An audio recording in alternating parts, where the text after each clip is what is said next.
Sino ang korap? Yung mga congressman na yan na nag-hearing, anong sinasabi nila? Pagkatapos, pag na-off na ang mic, pag wala ng media, pasensya na kayo ha. Kailangan kasi namin ng pera. Mag-eleksyon na kasi.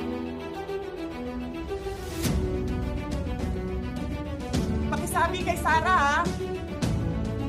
Hindi ko naman gusto itong ginagawa ko eh. Ay putang ina, hindi mo pala gusto ginagawa mo eh. Bakit mo sinisira pangalan ko? Joel Chua.